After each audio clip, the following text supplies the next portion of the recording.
Today I tried to, ask AI, and based on hundreds of information sources, which I actually gave him directions where to look at the beginning, to analyze and give me prediction, or more precisely a tier list, which character will be best in each category. But you can see it here. I mean, mobbing, bossing, survivability, solo viability, co-op synergy, and overall predicted tier. So maybe for some it will come as a surprise, but Harlowe is actually positioning in the first place.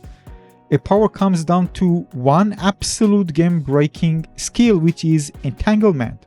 So here it works. Harlowe uses an action skill, and a bunch of enemies get linked together. Then you shoot one of them, and they all share the damage. Now, of course, it started at 7% or something like that, but you can really get it to even the same damage you're actually dealing to the main character, to the one character they're actually hitting, like 100% damage. Because although it doesn't scale with the action skill, it does scale with other skills, even passives, for example, in the skill tree. So just imagine hitting one dude with a massive sniper crit and watching the entire screen of bad guys just evaporating.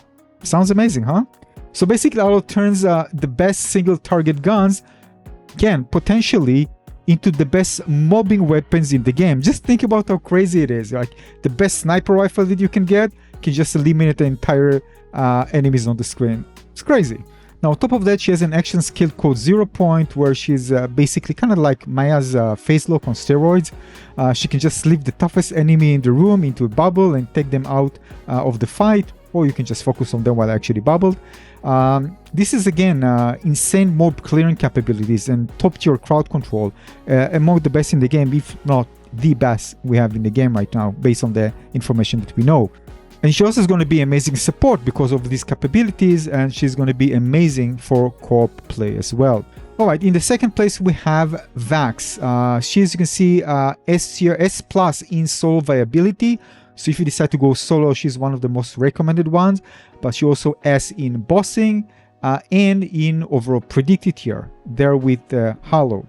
Now, if you're playing solo, to play solo, this is probably your character of choice, because she's kind of necromancer style siren that can summon clones, and even is a great pet cat called Trouble. That pulls also aggro and keep enemies off you. And basically, again, you can use it to increase your damage, even put a clone of yourself that uses the same gun you're actually using, although they actually stay static. But you can also use one that actually get aggro. So think about it like if you play a Souls game, like for example Elden Ring, like a Mimic. It definitely should make fight, let's say, easier, because you're not actually getting the focus rather than your mobs that you're actually spawning.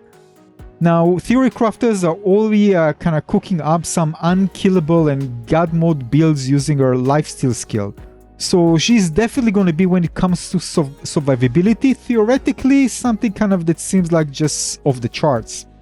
Another cool ability is the Phase Covenant that automatically matches her skill and melee damage to the element of the gun she's actually holding. So you won't be in a kind of an awkward situation where you need, alright, I need to swap now a weapon because I need to match the element where the enemy is resistant, less resistant to.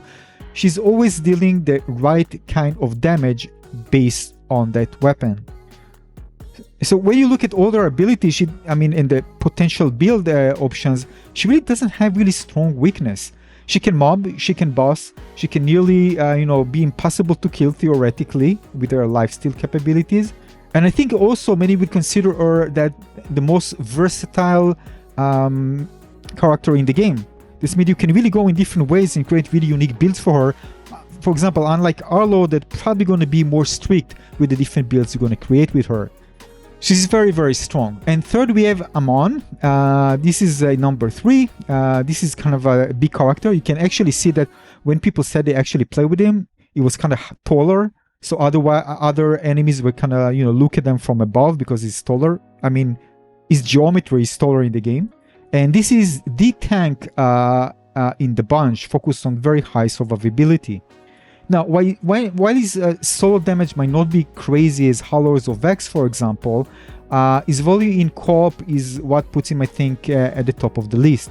He has a skill called Firewall that creates a barrier which blocks enemy shots and buffs the damage of any friendly shot that passes through it.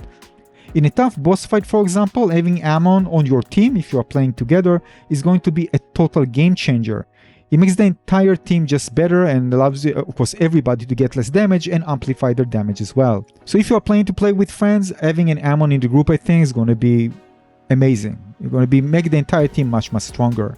In the 4th place, we have Rafa. Again, this is an exo soldier, and I think he's kind of more focused on amplifying gun damage and also amplifying the heavy weapon slot.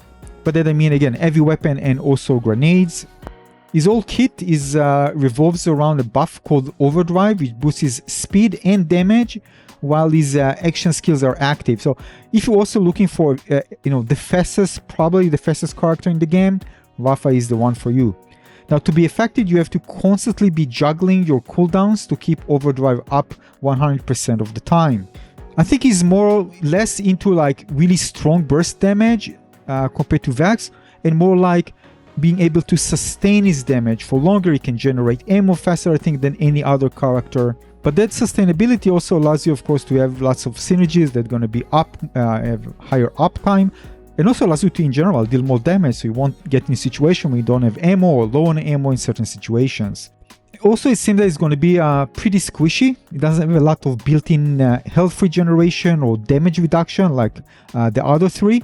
So let's say if you look in the end game, that's a pretty risky way to play. The best Rafa player will probably be absolute gods, but for the average player, is likely going to feel a bit fragile, which is why he's at the bottom of this tier list. But who knows? Again, always surprises, some really powerful build that might arise that will make him into a beast. So what are your thoughts? Again, this is again analyzed by AI with over 200 information sources. So it probably shouldn't be that far from what we can expect in the game. But again, that's what we know so far, and more information we'll know once the game is released. And there are always surprises and people coming up with some insane build that nobody even thought possible. So do you challenge these results or agree with them in the comment section? Let's hear your thoughts.